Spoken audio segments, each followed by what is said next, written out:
Hey everybody, Poker Dad here. So I'm just sending this video after just another discussing session.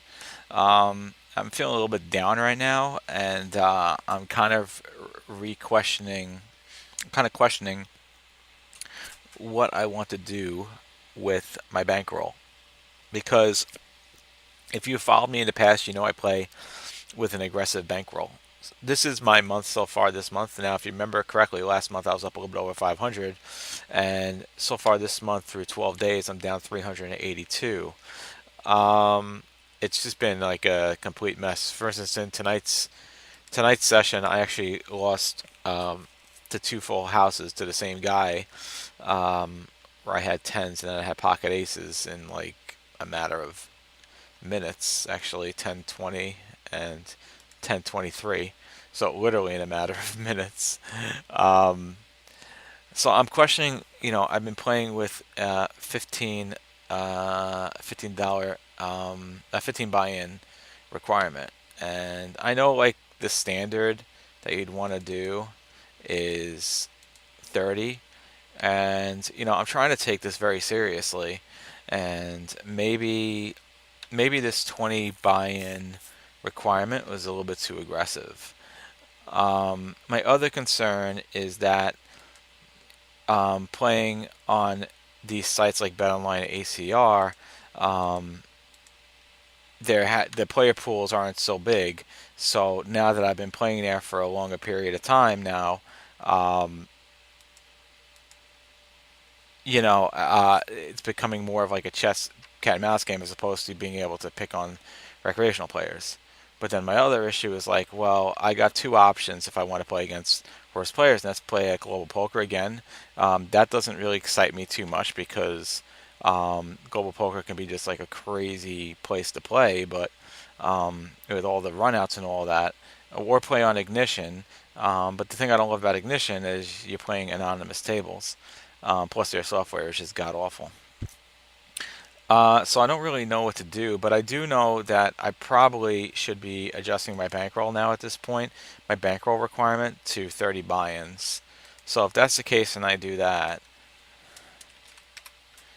then I would have to move down to NL25 because my bankroll has dropped considerably in the last few days actually because I was up to almost 1400. Now I'm down to 925. Um, so this would put me at 37 buy-ins for NL25. And then I could take shots at 18 buy-ins. So I mean, this is an option. Well, it's actually I would be shaking a shot at NL50, but I think I should just drop down to NL25 at least for like one session anyway. Um, I think I should drop down to NL25 for one session anyway, just because I'm on just on just a terrible run so far this month. Um, but I think I should also implement a 30 buy-in rule. Oh, 18 is not right. Sorry. If I'm doing 30 buy, I'd say 26 buy-ins. Whoops, 26 buy-ins. Uh, Alright, so it's a different story. About 1300, I'll get back up to NL50. I don't know. I think like that's probably the best bet that I make my buy-in requirement 30. Um, but the other thing is that again, I just wish we had like better options for websites here, for sites to play on. You got Bet Online, ACR, Ignition, and Global Poker. I do enjoy the use of a HUD. You can't get that on Global Poker. Global Poker's runouts drive me crazy. So the only way to play more recreational players would be Ignition, but again, they have anonymous tables. But the problem with BetOnline and ACR is their player pool is so small that you're playing versus the same people a lot of the time, and after a while, they're using HUDs, you're using a HUD, and it becomes just a I don't know. I don't know. Maybe I'm using that as some kind of excuse or something.